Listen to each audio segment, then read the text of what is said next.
Kali ini kita akan membahas brand Joyodio yang merupakan anak emas dari brand KZ.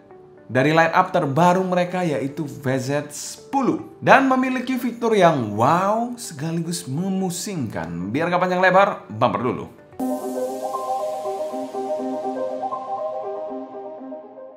Halo semua, selamat datang di channel Sounding ini bersama dengan saya Sebastian yang seperti biasa akan sharing info dan racun mengenai dunia optional audio baik itu dari portable ataupun desktop audio. Kali ini kita akan membahas Joyodio VZ10. Brand Joyodio sendiri kaya akan kreasi dan inovasi tentu saja.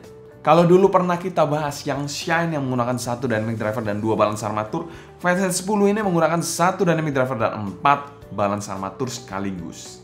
Selain konfigurasinya yang wow, dia juga memiliki switch. Switch-nya nggak tanggung-tanggung, nggak main-main, 8 buah switch yang disematkan pada inner monitor sekecil ini. Jadi upgrade-nya totalitas dong tentu saja. Kabelnya pun masih detachable dual pin tipe C khas KZ. Untuk harga sendiri Joyodio VZ10 ini dipasarkan di angka 1 jutaan up lah, mungkin 12, 13, sekitar ituan lah. Dan kita mau thanks berat untuk Joyodio yang menjadi sponsor video review kali ini. Link pembelian saya taruh di kolom deskripsi di bawah ya, dan 100% review ini adalah opini pribadi saya. Selain kita bahas packaging dari inner monitor satu ini. Packaging dari inner monitor satu ini pernah kita bahas pada video unboxing terpisah, kalian bisa cek aja di link di atas ya. Dan secara umum packagingnya cukup oke, dia diberikan case seperti ini, AirTips yang tidak pelit tentu saja, dan juga manual book yang tebal banget. Dan packagingnya juga solid, sama seperti Joyodio Shine dan mirip dengan Joyodio Shine sih untuk packagingnya. Dan secara umum kami berikan skor A- untuk packaging dari VZ10 ini. Untuk kelas 1 jutaan sudah sangat-sangat proper sih. Selain kita bahas build quality dari VZ10 ini. Oke, build quality dari inner monitor satu ini dia berbahan resin, dimana housingnya ini berwarna hitam yang sedikit translucent. Jadi kalau kalian kenakan cahaya bisa sedikit melihat isi dalamnya seperti ini. Tapi mouse partnya ini gelap sih, mungkin sekitar 80-90% gelap. Tidak ada fan atau tulisan apapun di bagian housingnya seperti ini. Dan di bagian atas ya dan belakang housingnya ini ada switchnya, 8 switchnya kalian bisa lihat di sini. Yes. Switchnya seperti itu, berwarna gold seperti ini dan kecil-kecil banget. Kalau kalian lihat di zoom gini mungkin enak, tapi kalau kalian lihat dengan mata sendiri kekecilan. Untuk mata saya sendiri agak sedikit struggling sih untuk melihat switchnya. Kalau kita lihat ke bagian nozzle-nya sendiri, ini berbahan sama seperti housingnya, yaitu resin dan cukup besar, mungkin sekitar 5 mm ke atas, dan sudah ada filternya seperti ini. Tidak terlalu panjang banget sih untuk nozzle-nya ini, dan sudah ada lipsnya juga seperti ini. Kalian bisa lihat sini ada lipsnya tipis. Kalau kita lihat ke bagian faceplate-nya di sini memiliki bentuk yang agak beda sendiri kalau menurut saya, dan fan-nya cukup banyak di bagian bawahnya sini ada fan-nya. Bentuknya ini kalau mengingatkan saya mungkin mirip kereta api ya. Kalau kalian lihat dari sini, sisi ini kan mirip mulut kereta api gitu. Berbentuk trapezium dan ada garis-garis yang tegas serta tulisan Joyodio di bagian atasnya seperti ini. Untuk desainnya ini menurut saya agak boring aja, nggak terlalu gimana-gimana ya, mungkin hanya untuk mengakomodir keanehan dari housingnya. Jadi mereka bikin seperti ini. Tapi bahannya ini menarik, bahannya ini metal, jadi beda dengan bahan housingnya yang resin. Untuk kabelnya sendiri dual pin tipe C khas KZ 0,75 berwarna silver dan sudah ada air hooknya seperti ini. Bahannya ini OFC dan kabelnya sendiri cukup lentur dan ya cukup tebal juga sih untuk kabel 1 jutaan. Dan di sini tidak ada chain slider, cuma ada splitter berbahan plastik yang di coating silver seperti ini, jadi kelihatan seperti bahan metal tapi plastik ini. Dan tuh bagian bawahnya 8 braid yang agak tipis-tipis tapi di braid dengan cukup rapi di inner monitor satu ini. Untuk jacknya seperti ini juga, cukup tebal juga, proper, 3,5 mm gold plated seperti ini. Untuk build quality dari VZ10 ini kami berikan skor B+. Untuk fitting dari inner monitor satu ini sendiri, dia memiliki housing yang cukup besar dan lonjong seperti ini, tebal juga. Tidak terlalu ergonomis dan tidak ada fin-nya juga di sini, tapi bentuknya ini agak sedikit nyeleneh aja, aneh aja dibandingkan inner monitor konvensional. Dan ini mungkin juga untuk mengakomodir 8 buah switch yang disematkan pada inner monitor atau housing sekecil ini. Housingnya ini terasa sedikit berbobot dan agak bulky saat dipakai. Dengan tipe pemakaian over-ear regular fit seperti ini. Dan disclaimer, di sini kita menggunakan AirTips bawaan dengan size M-nya yang warna merah ini, yang mungkin kalian juga sudah tahu untuk tipe-tipe khas KZ. Untuk kekedapan dan gripnya saat dipakai pun oke, digoyang-goyang gini cukup aman, tergolong cukup aman. Tapi so far sih menurut saya ini pemakaian yang kurang ergonomis dan tidak terlalu nyaman aja menurut saya untuk overall pemakaiannya. Dan secara umum kami berikan skor C+ untuk fitting dari Joyo Dio VZ10 ini. Sebenarnya ada inovasi yang diberikan 8 switch ini cukup menarik, tapi memang dia mengorbankan sisi fittingnya juga, sisi desainnya juga menurut saya agak aneh dari monitor satu ini. Benarnya sih fittingnya masih manageable menurut saya, tapi bukan yang versatile banget untuk semua jenis telinga. Kalau telinga kalian kecil, saya rasa akan sedikit struggling dengan monitor satu ini.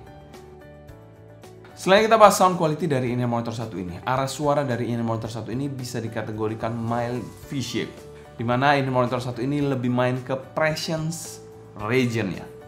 Monitor ini juga tidak terlalu berat untuk di drive sih menurut saya. Oh ya, untuk disclaimer juga kita pakai di sini all switch off ya. Untuk default dari monitor satu ini all switch off di Joyo Dio Shine ini. Kita akan review most partnya all switch off atau defaultnya. Dan kalau kalian bertanya-tanya apa sih suara yang saya cari atau suka? Suara yang saya suka itu adalah neutral warm, di mana semua spektrumnya itu balance dan juga suaranya itu organik. Oke, untuk suaranya dari monitor satu ini, dari bagian bassnya ini terasa cukup netral dengan sedikit bumbu warm di monitor satu ini. Di mana decay-nya ini masih terkesan neutral khas dynamic driver. Impact-nya so-so aja dengan punch yang sedikit kurang dalam. Rumble-nya pun juga so-so aja sih di monitor satu ini. Bassnya ini tergolong cukup gesit ya untuk kelas dynamic driver. Cukup bersih walaupun secara tekstur agak kurang oke dan kurang fokus gimana gitu. Kalau secara kuantitas agak netral aja sih seperti yang tadi saya sampaikan. Memang bukan yang super fun banget, super boomy banget, enggak. Jadi kalau ini kita bilang defaultnya ya. Kalau kalian mau bass yang lebih besar, bisa kalian mainkan aja switchnya, pasti bassnya lebih besar. Kalau kualitasnya dari yang default ini oke, bersih, cukup gesit, tapi tidak terlalu oke banget untuk teksturnya. Untuk midnya di monitor satu ini posisinya sedikit mundur. Male vokalnya ini bodinya oke, tapi terkesan sedikit ketipisan untuk selera saya pribadi. Selera saya pribadi sekali lagi. Dan dengan dinamika yang sedikit kurang menurut saya. Artikulasinya ini cukup baik dan jelas, dan emosinya juga oke di lagu Semi Simorangkir yang Kisah Abadi itu. Cukup nice presentasinya. Cukup kalem tapi nggak sampai ranara yang super smooth banget sih. Female-nya ini bodinya sedikit ketebalan dan terkontrol dengan artikulasi yang jelas namun tidak terlalu dinamis menurut saya. Konteksnya agak kalem suaranya tapi nggak smooth banget juga ya, tapi bukan rana yang smooth juga ya. Jadi terkesannya terkontrol aja. Untuk shouty-nya sih aman-aman di monitor satu ini pada lagu Norah Jones. Selain itu juga presentasi instrumennya sedikit lebih forward dari vokalnya, tapi nggak sampai yang nutupin banget sih. Untuk dentingan pianonya cukup neutral tapi sedikit kurang keluar aja, atau kurang berani dikit lah. Untuk treble-nya dari monitor satu ini cukup aman dengan kesan string ada tapi agak di smoothing dikit lah. Kesannya mundur dengan decay yang cukup cepat di monitor satu ini. Jadi bisa dinikmatin tanpa kesan fatigue sama sekali, dan drawbacknya agak sedikit kurang extend aja di monitor satu ini suaranya. Selain itu balance-nya somehow cukup aman juga di monitor satu ini. Dan secara keseluruhan VZ10 ini untuk default tuningnya kami berikan skor B+. Menurut saya ini nothing wrong, tapi nothing yang really special ya, decent presentation di monitor satu ini. Selain kita bahas teknikalitas dari monitor satu ini, presentasi dari monitor satu ini bisa dikategorikan presentasi yang all-rounder dan cukup asik aja, walaupun memang agak sedikit kalem. Kalau kalian mau lebih agresif, mainkan aja switchnya, suaranya lebih agresif. Untuk timbernya sendiri nggak ada yang aneh-aneh gimana sih dari monitor satu ini menurut saya, tapi memang ada sedikit perbedaan transient antara balance armatur dan juga dynamic drivernya. Untuk soundstage-nya dari monitor satu ini bisa dikategorikan width-nya ini cukup oke. Kalau kita bilang depth-nya kurang dan juga tingginya agak pendek. Jadi simply 2D yang biasa banget sih monitor satu ini. Untuk detailnya dari monitor satu ini biasa banget untuk default-nya. Kalau kalian mau lebih detail bisa mainkan aja switch-nya, naikkan aja di bagian treble. itu akan memberikan detail yang menurut saya lebih keluar, lebih menonjol di inner monitor satu ini. Tapi kalau misalnya defaultnya ya biasa aja sih. Untuk clarity-nya dari inner monitor satu ini menurut saya agak kurang aja overall. Untuk separasi imaging dan positioning, separasi ini agak sedikit numpuk-numpuk kesannya. Imagingnya ini kurang keluar, kurang layeringnya. Jadi terkesan agak flat aja dengan positioning yang cukup nice. Tapi kiri dan kanan aja ya, jadi kesan 3D spasialnya kurang. Dan secara umum kami berikan skor B- untuk inner monitor satu ini. Selanjutnya kita bahas pro dan cons dari inner monitor satu ini. Cons dari inner monitor satu ini yaitu housingnya ini agak bulky aja dan aneh menurut saya untuk bentuknya di inner monitor satu ini. Cons yang kedua yaitu pindah-pindah switchnya itu bikin mata saya ini sakit. Kenapa? Switchnya itu kecil banget dan nggak kelihatan tulisannya menurut saya. Ini switch yang lebih kecil dibandingkan switch yang biasa kita lihat di inner monitor konvensional lainnya. 8 switchnya ini kecil-kecil banget tulisannya, dan switchnya ini kalau sudah dipindah pun nggak bisa didisting dengan mudah. Ini sudah on atau off, agak sedikit ya mata saya memang sudah faktor U juga ya, itu akan menyiksa, apalagi kalau kalian sudah minus ya, tambah minus lagi bisa pakai atau menggunakan switch satu ini. Untuk pro-nya dari inner monitor satu ini yaitu switch-nya banyak, 8 switch. Kalau AS24 itu kita kemarin dapat yang non switch ya, jadi ya tidak ada switch, jadi pengalaman pertama kita menggunakan 8 switch dan itu cukup merepotkan karena kecil-kecil banget switchnya. Untuk value for money dari monitor satu ini kami masukkan pada kategori fair value dan kami berikan skor B. Sebenarnya nggak ada yang aneh-aneh banget sih dari suaranya ini monitor satu ini. Dan switchnya pun memberikan opsi yang menarik menurut saya, tapi ya kalian harus bisa lihat aja switchnya on off. Mungkin pakai kaca pembesar dikit bisa lihat dengan lebih detail karena kecil banget switchnya. Oke, selanjutnya kita akan komparasi sedikit pada saat default diversuskan dengan switchnya yang on. Oke, kita akan bahas aja. Di sini ada dua switch, yang main switch di bagian atas dan sub switch yang untuk yang sekundernya di bagian bawah ya, ini ya bawah di bagian atas yang untuk main switchnya. Yang main switchnya ini paling utama adalah switch satunya. Ini akan merubah total suaranya dari yang mild V bisa menjadi V-shape yang lebih agresif suaranya. Sisanya sih switch 234 yaitu main di bagian bassnya yang ditambah beberapa dB. Kalau kalian mau cari suara yang V-shape yang lebih agresif, kalian naikkan aja switch 1 di main switchnya seperti ini. Dan untuk switch tambahannya ini itu nambah-nambah dikit di mid high dan treble spektrumnya.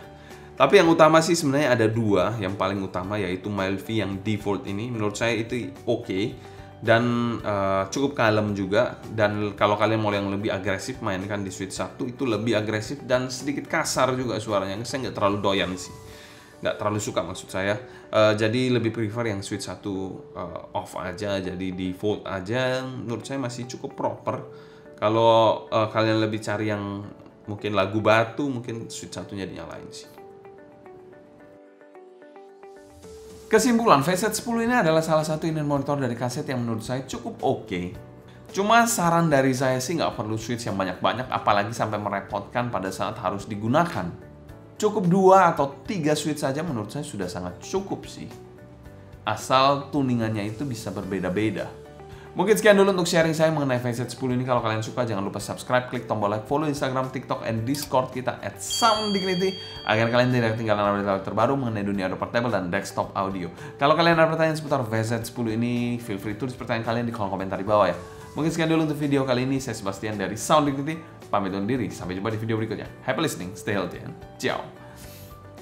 Kadang-kadang inovasi itu memang bagus, tapi inovasi memang harus dipikirkan dengan matang. Kalau misalnya di inner monitor satu ini, ya inovasinya bagus menurut saya. Saya appreciate that, tapi agak merepotkan untuk dipindah-pindah dan juga fittingnya agak kurang oke aja. Mungkin akomodir switchnya ini.